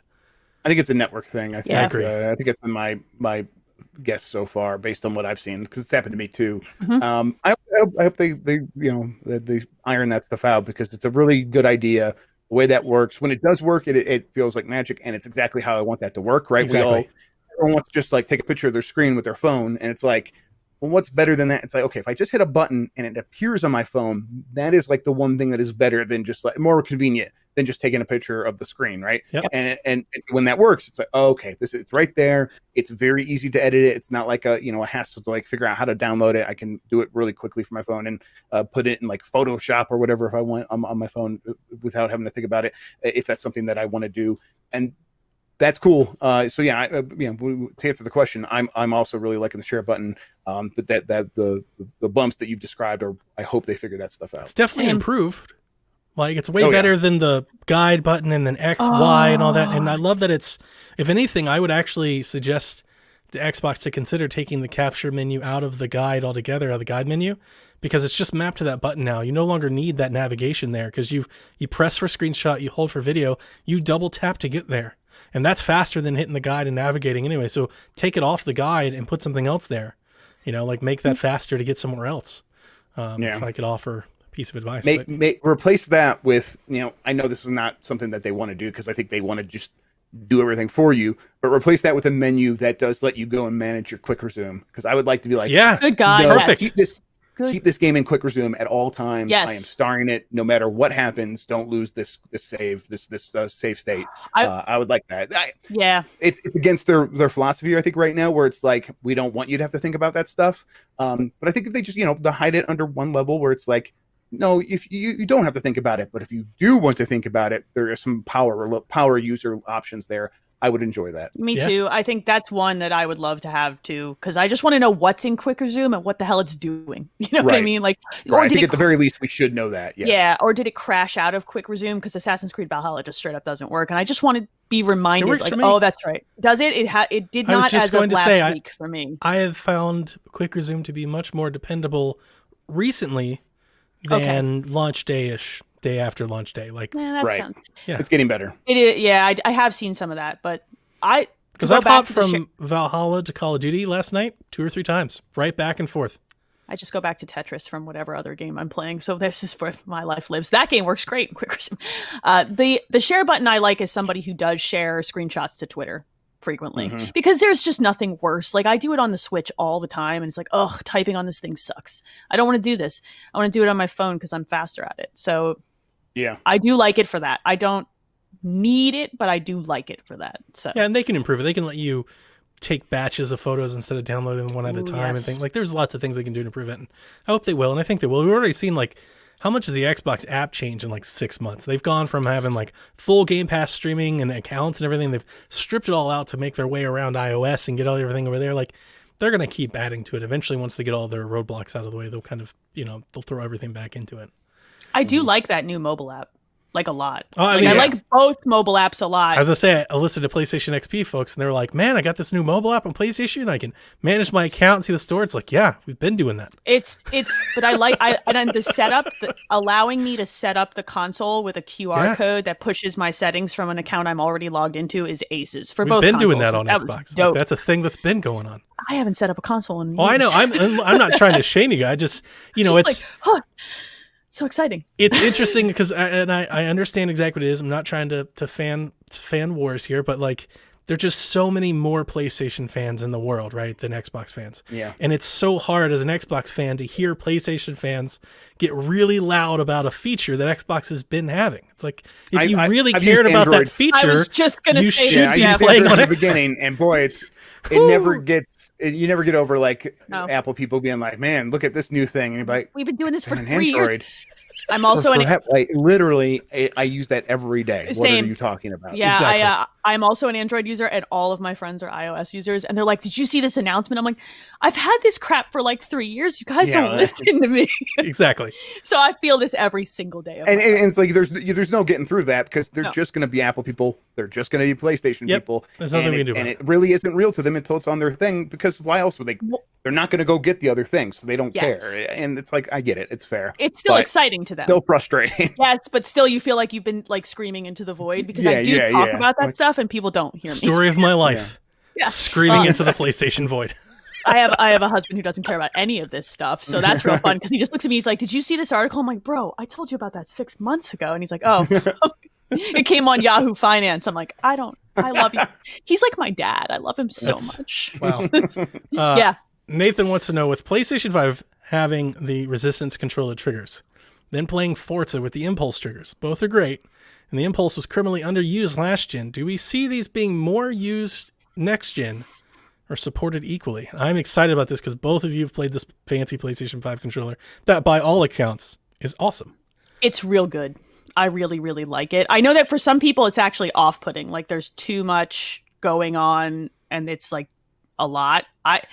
I would love to see more games use this. The stuff that it's doing with like different trigger resistance on different guns in Borderlands is mind-blowing to me. Yeah. So. I really like the triggers. I'm very excited to see that Steam is getting full support for the DualSense because of the triggers. The haptics, I have not been. I think people just built it up too much before I got a chance to use it, and so when I got it, I was like, yeah, I get it. It's like the haptics I have on my phone, or like when I type on my phone, I get a haptic feedback, and it's like, oh, you're clicking on a key. That's what it feels like, right? I'm like, yeah, okay, it's rumble. I think I have to pay attention to it. Like, I have Astro running through the sand, and I'm like, when I'm just actually playing the game, it just feels like rumble, and it's in the background, and I barely actually even register it. And maybe this is like a me problem. Maybe I have like sensory issues or something, but I'm barely registering it. Can you and still I think, taste like, and smell? Yeah, This might be. Oh God! Oh no, this might be an adult problem. Like I've held Right. two controllers for too long because when I give that controller to my kids, they make comments about it throughout the Yeah, no, session. It's interesting. Yeah. So. No, and but I think people talk a lot about the haptics. I think people are underselling the speaker, because I think the speaker, you know what, taste and smell is actually a really good analogy here, because I think a lot of people are like, oh, this thing tastes really good, and actually they're smelling it, and it's the smell that's doing a lot of the work. And I think in the case of the DualSense, the speaker is actually the taste, and it's doing a lot of the work. So like having Astro run through the sand, so hearing it makes the feel better. Yes, I would agree. It is delivering so much more information than people realize, I think. Like, yes, the rumble does kind of feel like you're digging your toes in the sand a little bit, but it's really, honestly, when you pay attention to it, it feels like rumble to me. When you compare it with the sound of the speaker, though, making the ch of like digging your toes into sand, it's like, oh, okay. When you combine all these things, it really is delivering that experience. But I also think that a lot of that would work really well with just the speaker, because the speaker is so much better than the DualShock Force, like awful speaker. Oh God, that was trash. But none of that's to say that the haptics are bad. It's just like it's the haptic experience that I've been having on VR and my phone for a long time. So I just wasn't as blown away by that. I think the triggers are very cool. A similar thing where it's like I have to like pay attention to it. If I'm just playing the game and I'm focused on the game, I'm just pulling the triggers. And honestly, I don't feel like if it's like giving me a ton of resistance or just a little bit of resistance. Mike was telling me like, look, when you're Spider-Man and Miles Morales, and it feels like you're like doing the thing where you're touching the inside of your thumb there, and like you get that, or the inside of your palm there, and you feel like just that little bit of resistance from like the meat of your hand. And I'm playing it, and I'm like, I've been playing it for hours, and I'm like, oh yeah, he mentioned that, right? Am I feeling that? And I had to kind of like try to pay attention to it. So that's why maybe it's me. But it's, I think that I think this stuff's going to fade into the background pretty quickly for a lot of people, and I do think that's why it's at risk of getting ignored by developers, because I think they might think that people are really surprised by the gimmick right now. And yeah, we'll add some profiles here or there to make sure that we have support for this stuff.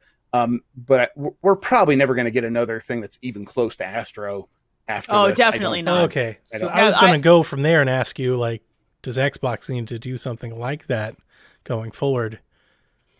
They don't have to. I think that it's a tough thing to like be like, okay, we got to release. It wouldn't be unprecedented. Like Sony the PlayStation had the PlayStation, then they had to release the DualShock to actually add rumble and add dual analog sticks and stuff like that.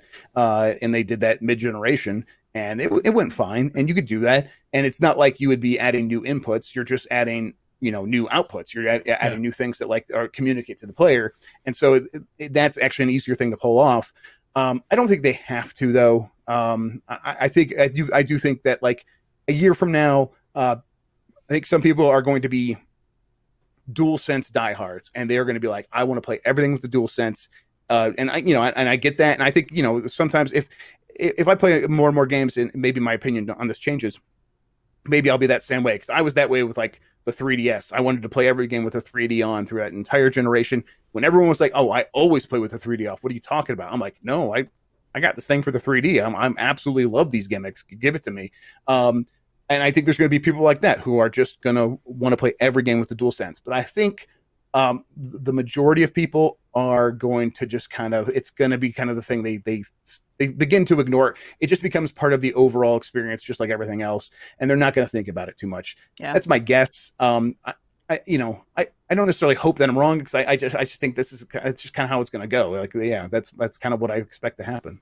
I see games using those triggers, but I think the haptics, the rest of the haptics, like I actually see developers maybe pulling back just to get some more juice out of the controller. Because like that, the controller battery on that DualSense does not. It's in PS4 controller territory for length. Yeah. Oh, really? So it's not. I mean, it's a little longer. It's better now. Yeah, but we just got them. Yeah, they're brand new. The battery's going to deteriorate. Yeah. And a year from now, I bet when you go back to play Astro a year from now, Yeah. I bet that battery is going to be like, below DualShock 4.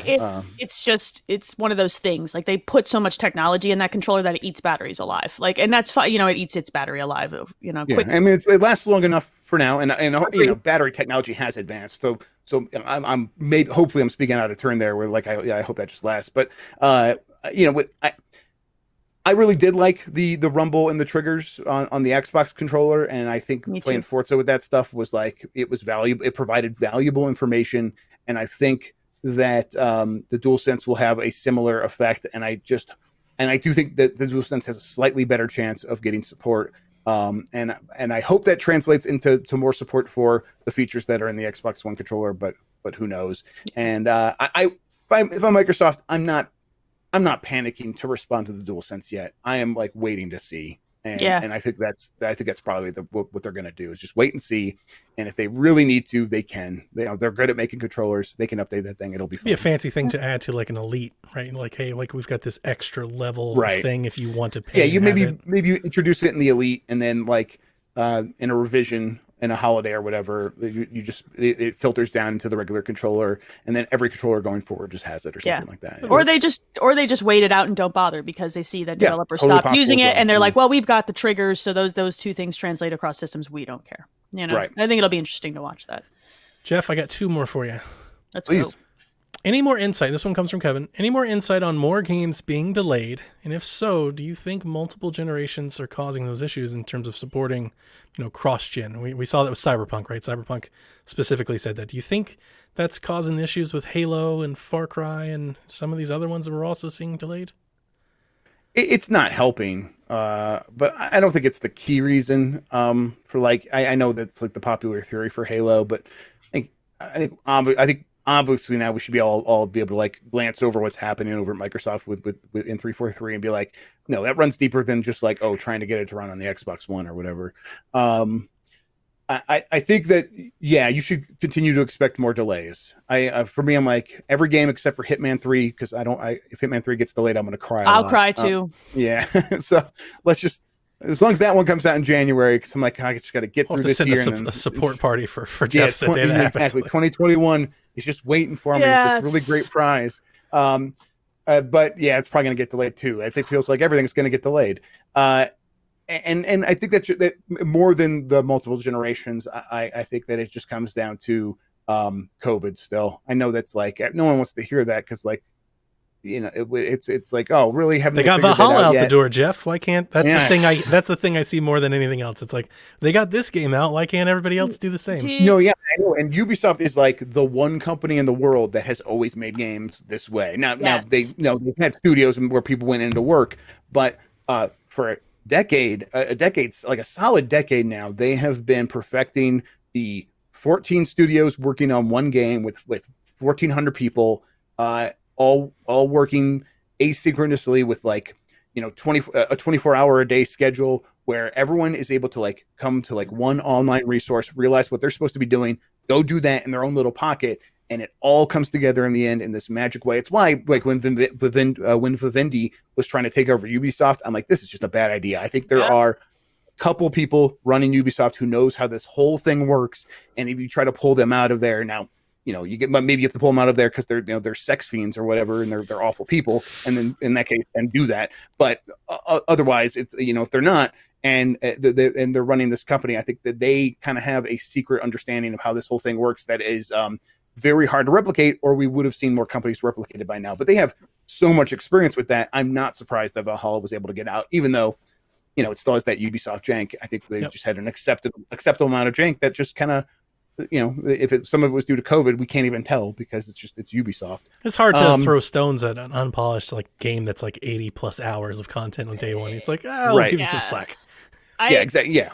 As someone who works at a company that definitely had a hard time making this transition, this is just not something that 2020 work was set up to do. It's hard, and we don't even have to deal with like code cross people.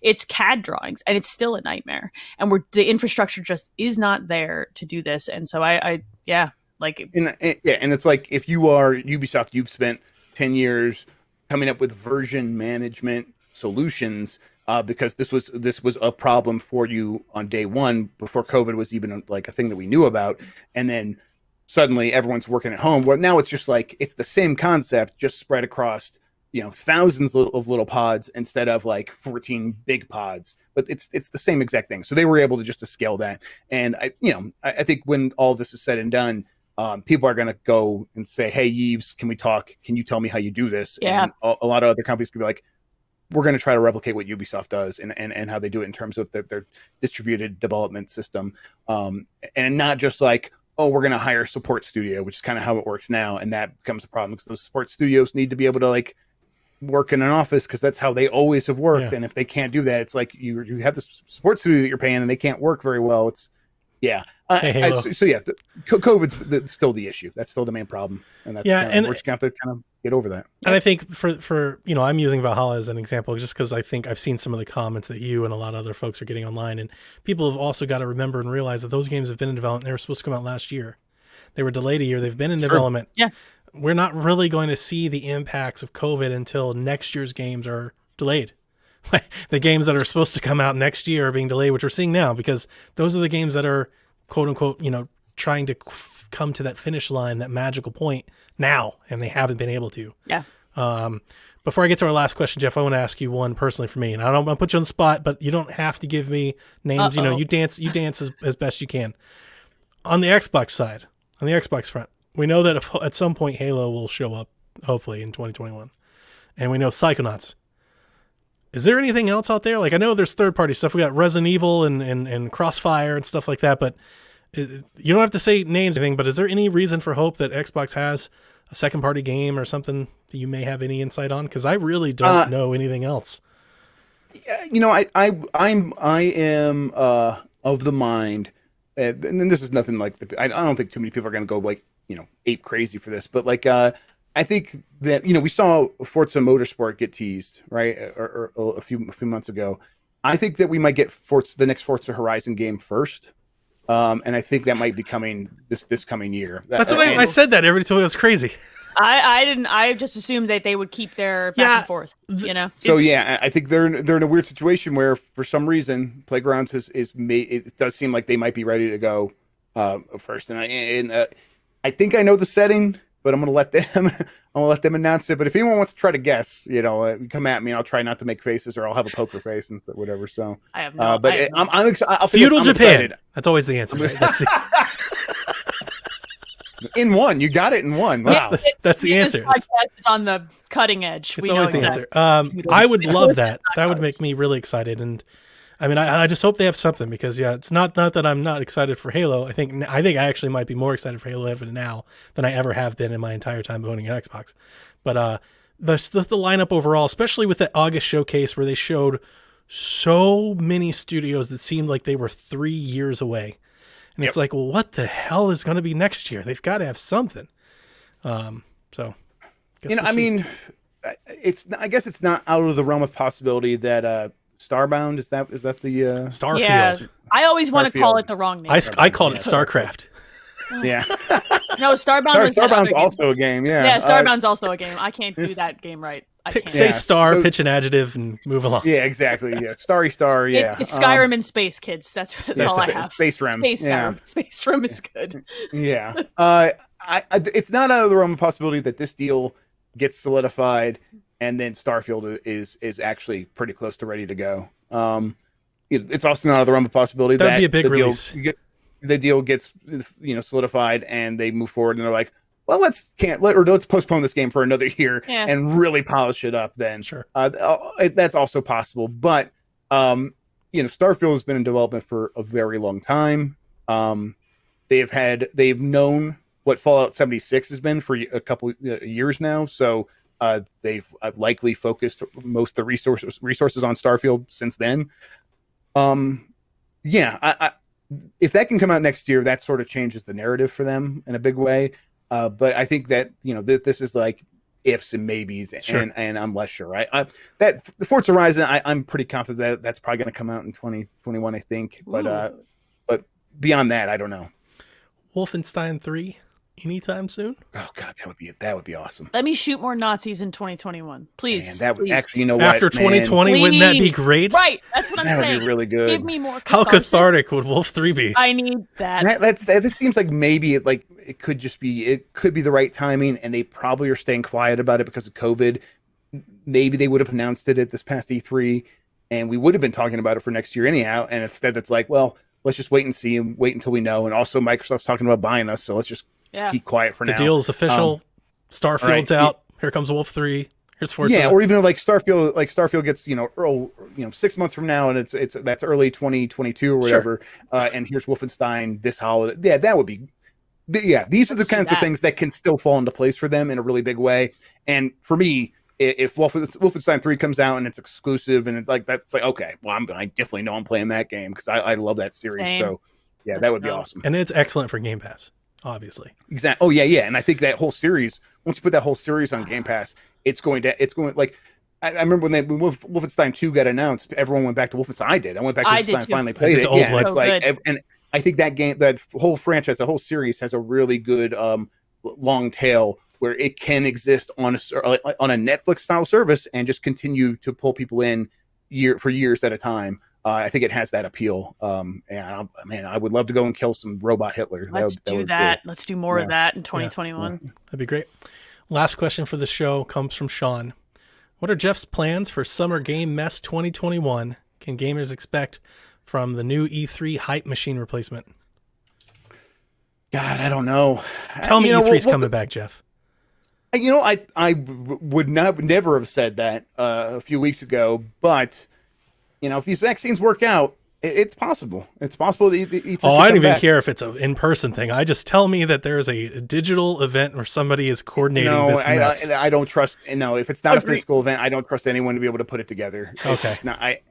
No one has the pull to be able to except for me, of course, with the Summer Game Mess.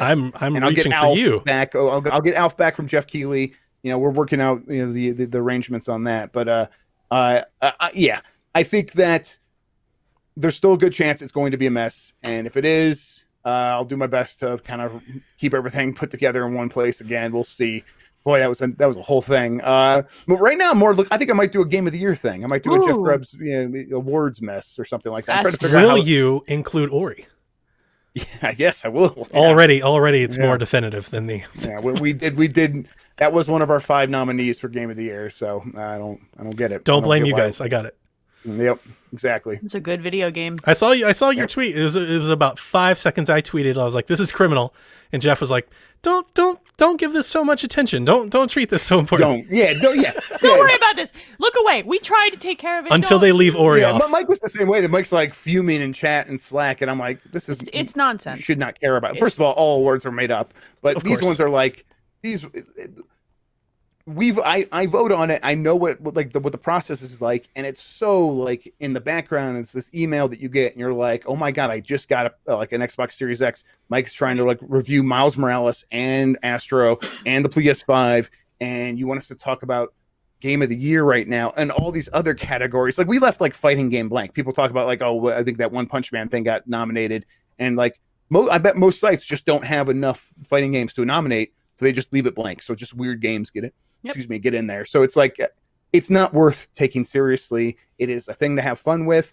And then if you are into gaming, pick a podcast or a YouTube crew that you like and go listen to their discussions for Game of the Year and have those conversations with your friends. And that is so much more rewarding. And that's where because you are into gaming and you are someone who absorbs this stuff and you have your own opinions on this stuff and you could be part of the conversation on this stuff. And that's where the real actual fun of Game of the Year happens, not these awards that we are barely paying attention to when we vote on them. So. And I actually agree, and I said as much in our Discord today. I kind of have an axe to grind of these things overall. I kind of make fun of them.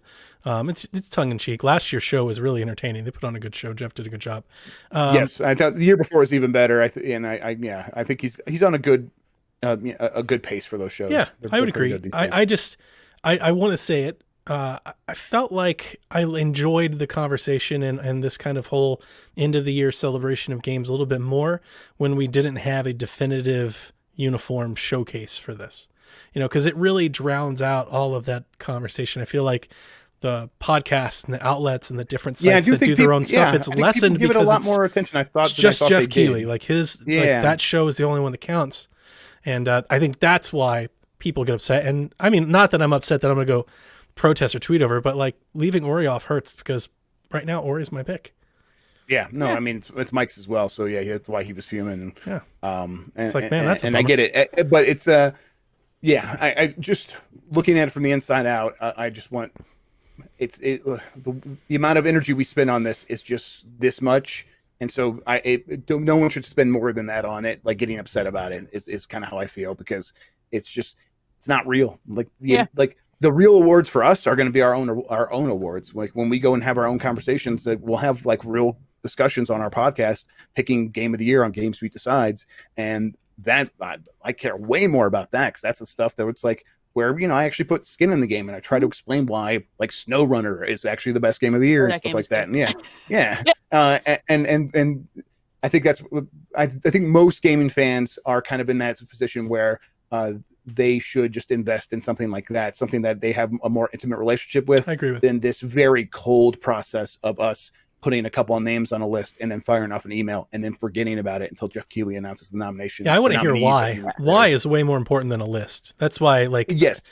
absolutely. I agree. There's no why in the Game Awards. Yeah. Yeah. It's a show. It's done for entertainment. And if that does and not entertain there's nothing you, wrong with it. Yeah. if that doesn't entertain you, then just don't watch it and go listen to somebody who does talk about it the way you want to listen to it. I totally agree with that. That's usually how I handle it too. Sometimes I find that whole conversation exhausting. So I just tweet a list, turn off notifications, and walk away. Sometimes that's a good way how to do I it handle too. So it's like, I don't know. It's Game of the Year is always one of those things where I'm just like, oh my God, I'm exhausted with this conversation by December. Just play some video games.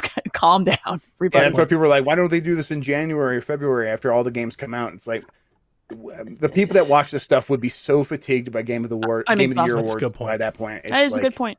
It's not gonna. We were talking about that too as well because you see Spider-Man seems maybe underrepresented, Valhalla seems underrepresented. It's like, and somebody brought up, they're like, well, they got mentioned in one of them. I was like, yeah, but they only made one because it's a 70-hour game that came out 3 days ago. Sure. Right.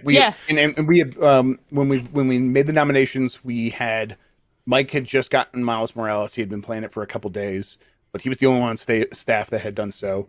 No one had Demon Souls. Valhalla, I think I had it for a few days, but just a few days. So like when we're like trying to figure out the 5 games we're going to fit on this list, it's very hard to push those games in there and take something else off when we have only played a couple hours. Yeah, I think I like this. You're doing it like speculatively, and I don't like doing that personally. Like I always feel bad about that because it's like, what if I get 40 hours in and oh God, this thing is a trash fire, right? And I know this other game is good actually. Right. I know I like this thing. So yeah, it's tough. I don't want to live that life. But more reasons not to take it seriously. That's fair. I think that's a good way to put it too, and I appreciate that insight personally because everybody, I want to get upset too. It's like my video game didn't make the list, and I'm like, no, I'm an adult. Calm down.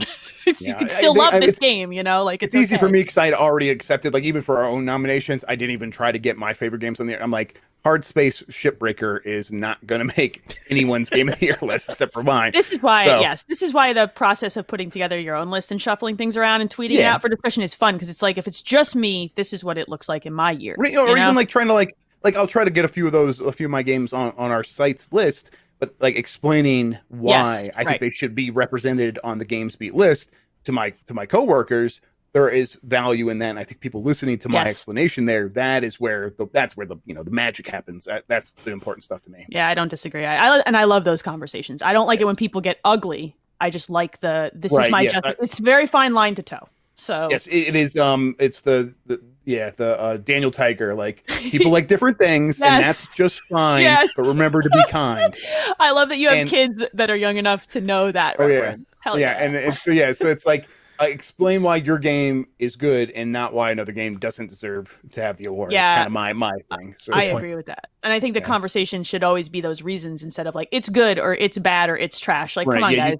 You don't need to like take down the other game. If you really believe your game is better, explain why it's better. And there's value there. Or what the impact was for you. I love hearing those stories. Like this part of this game hit me because of that. Like I love that stuff. That stuff's good. Yeah. I started developing my list, and there are several games that are in the Game of the Year awards that are not going to make my list.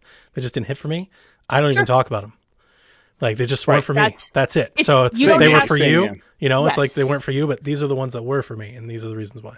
Yeah, you don't Yeah, have to say I don't like. You can Yep. just say I Right. do like, and it's more of a like it's a positive conversation. And you know, as an occasional critic, you know, I wear many hats in my job, but as an occasional critic, there are some times where I'm going to say, actually, I do believe that this game is bad, and that's a tool in my rhetorical tool belt that I need to pull out sometime and be like, so I played Red Dead Redemption 2, and I think that there's many issues with this game that are maybe bad if other games start like taking this as a cue of like where games should be going. That's interesting.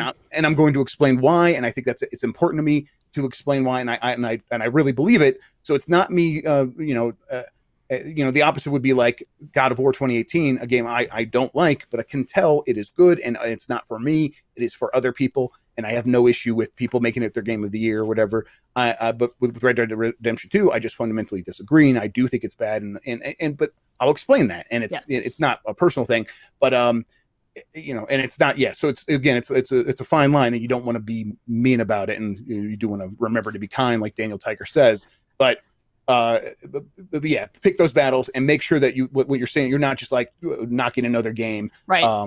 Because you're like, it's not for me, so it's horseshit. There are differences there. Yeah, saying it's bad because I don't like it is not a good conversation. It's not a useful conversation. It's I don't like it because of these things, but I understand why you do is a more useful conversation. Look at us. We have children and we're just being exactly. You have kids, you try to explain these things to kids. Donnie, you've got kids too. And you try to explain why my son gets in the console wars. I mean, it's hilarious. They do nothing like that. I try so hard to teach my children how to have these like kinds of conversations where you disagree with people constructively instead of disagree with people by being a jerk. And it's actually helping me. Jack's best friend hates Switch, and it drives him to no end. Oh God! See, little kids fighting. See, my 10-year-old will be like, "I don't like it, Mom, but I understand why other people do," and then walk out. He's so smart. I can't stand it. He's a good kid. Don't tell him I said that. He needs to know that he's on a fine line. Keep them on their toes. I'm an Italian mom. We throw books and yell things. I don't know. All right, I think that's everything. It's a long show. That was a lot of questions. Jeff, you were a gracious guest. Thank you so much for your patience. Thank you for having me. I had a really good time. It was a blast. Yeah. Plug your stuff, man. Yeah, go for it. Tell us where you're at. Oh God, yeah. What is it? Gamesbeat.com. You can read my stuff there. You can get me on Twitter at Jeff Grubb. I tweet too much, so don't follow me unless you're prepared for that. I have a podcast, GamesBeat Decides, where I talk with my coworker Mike Minotti about the week in gaming and what we've been playing and stuff like that. And then I have an interview show called How Games Make Money, where I talk to people about how games make money or how people make money in and around the games industry. And you can find either of those podcasts wherever you listen to podcasts or on YouTube and places like that. So. Yeah. Again, thank you both so much for having me. This is fun. This was a blast. You can support Jeff on Patreon like I do, and help him with the show. Patreon.com/howgamesmakemoney. I think it's all just one word. One of my favorite things to do in 2020. Everybody knows, and I'm not just buttering him, Jeff. I mean, I'm telling them all. I'm self-proclaimed Jeff Grubb fan club chapter leader, but. I love actually talking to Jeff on ideas for how games make money. I know we've riffed on several different games, Crunch and Stadia and streaming, and I just have a lot of opinions on these things, and I like being able to kind of voice them and hear, because you get great guests. You get a lot of insight on that show, that I don't think we get often in video games journalism. You don't get actual like economics and things like that from a lot of different people, and it's very good. And if you're into that stuff, or if you want to know more about it, if you hear about that type of stuff in podcasts and you don't understand it, Jeff show's spot on place to be. Yeah, I think I learned something every time I do an episode. I learn something new, and I think people listening will as well. Yeah, I've been enjoying it too. Like I've just picked that up recently, and it's just it's not the apples to apples well-oiled machine you might think it is. It turns out no, not quite. Wait. Are you telling me that making video games is hard? Yeah. What? It's very hard. No. It's so easy. Right. It's just code. Everybody does it. Made by magical elves, and they just appear in the store, and very tired magical elves who never sleep. All right. Speaking of Patreon, let me give a quick shout out to our Patreon producers before we close this thing out. So thank you to Edwin Callow, Barry Cathcart, Josh Bonesaw Bourbon, Chris McElfresh, Devin Tyus, Kyle Heyman, Paul Calicote, Michael Masick, The Eggshen, Zach Bradshaw, Nick Fallhaber, Rude Days 93, Robbie Manuel, Ben Moxham, and Grouchy Surge. And to everybody who likes and retweets and says nice things, like, I don't know, this makes me feel warm and fuzzy, this show. So thank you to everybody who does that stuff. And I also tweet too much, Jeff. You followed me back, you fool. You'll never hear me complain. Excellent. Yeah. Excellent. It's my ADHD like exhaust pipe, and I do it too. I can't change. No, me neither. I've tried to not tweet so much, but it's who I am, and I give everyone full permission. If you regret it, unfollow me, please. I actually appreciate it because it makes me feel better about the way that I tweet. You know, you look for people who are like yourself, and you're like, I have so many thoughts, and I just want people to know how stupid they are. Mostly, I just want to get it out of my head. Same. And I put it on Twitter. It's gone. It's out there. Other people have to deal with it now, not me. It's like therapy, like where they tell you feel the feeling and let it go. It's like I'll tweet the feeling and let it go, and it helps. Exactly. Yeah, I can have a stupid joke in my head for a couple days and be like, if I just tweet it, it's gone. Yes. And it's out there. I'll never think about it again. And yeah, that's nice. My husband will look over my shoulder and go, "Really, that GIF?" And I'm like, Always that GIF. And he's like, "I don't follow you on Twitter for this reason." I'm like, "You don't know how Twitter works." And he's like, "Yeah, I know." Jeff, thank you again so much. I had a real blast. This was great. Yep, same. Always. I think that's going to do it. And we'll be back next week. So thank you to everybody who's listening. Peace. Good night, folks.